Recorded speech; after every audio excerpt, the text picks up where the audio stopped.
¿Qué tal, chicos? Espero que te estén teniendo un excelente día. Yo soy Gabriel y el día de hoy vamos a aprender un tema nuevo, que es estructuras y funciones del sistema musculoesquelético. Músculo esquelético. Ay, me trabo. Para entender esto, hay que saber que nuestro esqueleto tiene dos funciones. Primero, sostén. Segundo, protección. Al decir sostén, estamos diciendo que va a sostener nuestro cuerpo, nuestros órganos y todo lo que está relacionado al equilibrio. Ahora pasemos al segundo, que es la protección. Protección, más que todo, nos va a decir nos va a proteger sobre una contusión que recibamos. Un ejemplo, cuando un ladrón viene y nos quiere asaltar, posiblemente nos dé un golpe en nuestras costillas. Pero al darnos ese golpe, no nos va a producir un daño que digamos, ¡wow, qué fatal!, ¿no?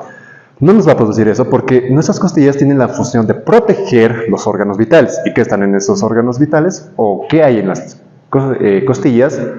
Sencillo, pulmón, corazón. Lo mismo funciona con el cráneo.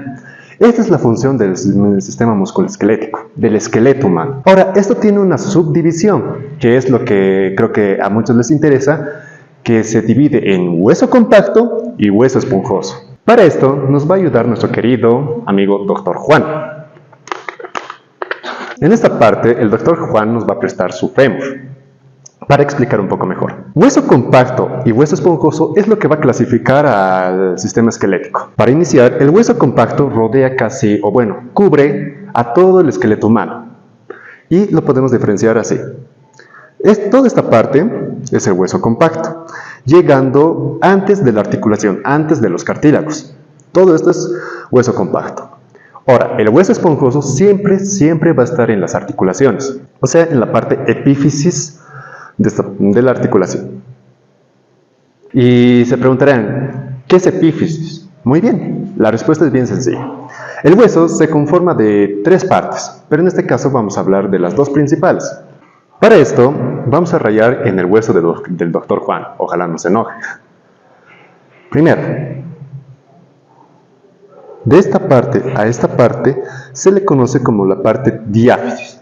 Aquí es donde se va a acumular, va a estar la médula ósea.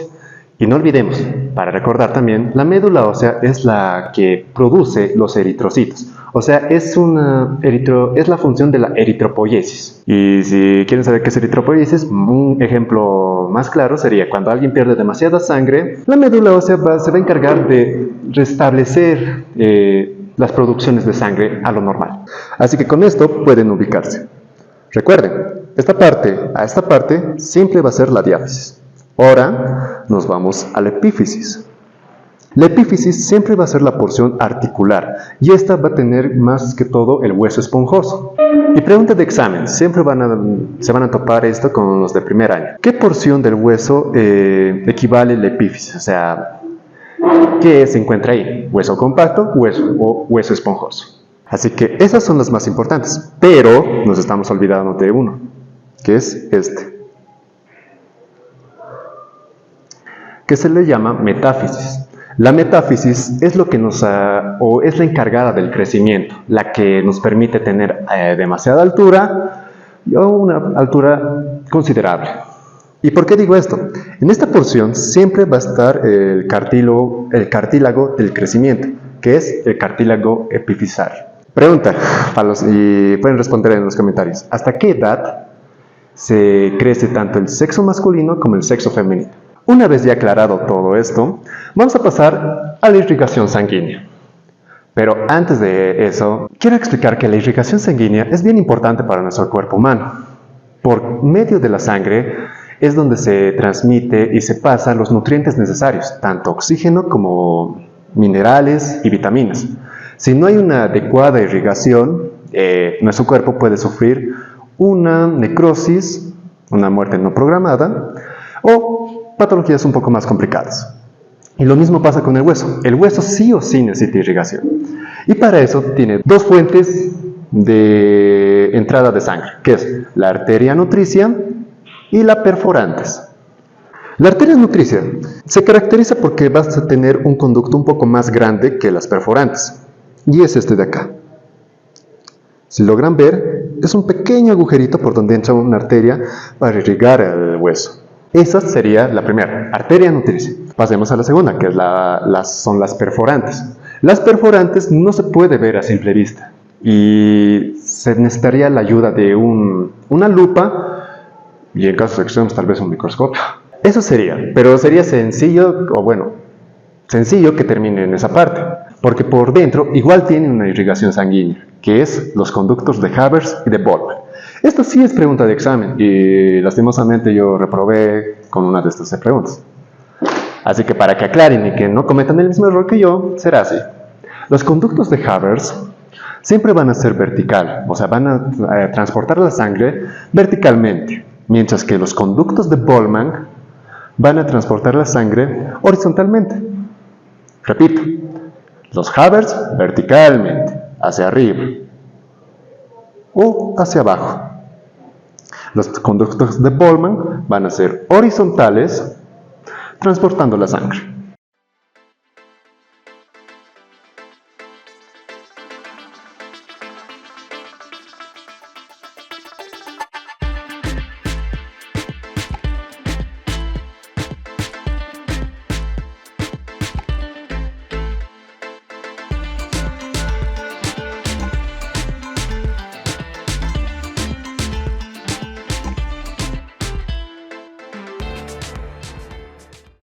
Una vez explicado ya la irrigación sanguínea del hueso, creo que sería prudente recordar los tipos de huesos que tenemos, que son largos, cortos, planos, sesamoideos y regulares. Y esto lo van a conocer al final. Primero, iniciamos por los largos, que es este de aquí, que el doctor Juan nos va a prestar su fémur. Los huesos largos se caracterizan más que todo por la longitud que tienen y por lo largo. Y un ejemplo de estos siempre los vamos a encontrar tanto en el fémur como en el húmero. Segundo, los huesos cortos, que lo tenemos aquí, que nos está prestando. Estos tipos de huesos se van a encontrar más que todo en la parte de la mano y en la parte de los pies. Los planos. Los planos están conformados más que todo por una parte compacta, otra parte compacta y en el medio una parte de hueso esponjoso. Un claro ejemplo sería los parietales de la cabeza, el occipital o simplemente también la escápula. Pasamos a los sesamoideos. De los sesamoideos no hay mucho que decir, es un hueso que está generalmente en las articulaciones cubierto por ligamentos. Y para ese ejemplo tenemos las rótulas del doctor Juan.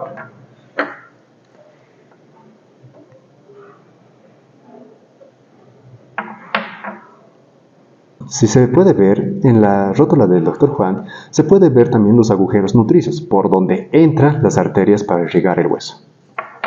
Tenemos los irregulares, los huesos irregulares. Los huesos irregulares son los que no están conformados por un hueso redondo o un hueso cuadrado, no. Su composición es bien distorsionada. Por ejemplo, las vértebras. Y por último, tal vez se preguntaron ¿qué es el neumatizado? El neumatizado es una clasificación de hueso que está cubierto más que todo por la mucosa. Y esto solamente lo vamos a encontrar en etmoides y esfenoides. Aquí el doctor Juan nos va a permitir que lo podamos ver.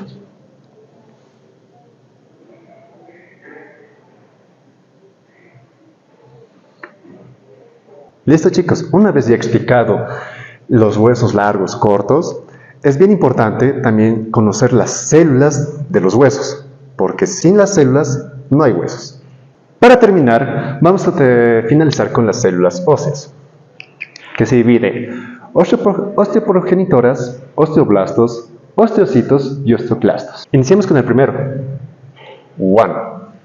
Las osteoprogenitoras, como su nombre dice, ya son las que encargadas de generar los osteoblastos, o sea, los huesos las células que van a reponer un hueso cuando el hueso sufre un traumatismo, cuando sufre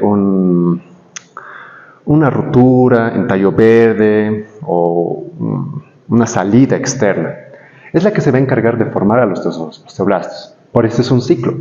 De osteoprogenitoras va a pasar a osteoblastos. Los osteoblastos son los que ya encargados de producir la regeneración del hueso, o sea, unirlos.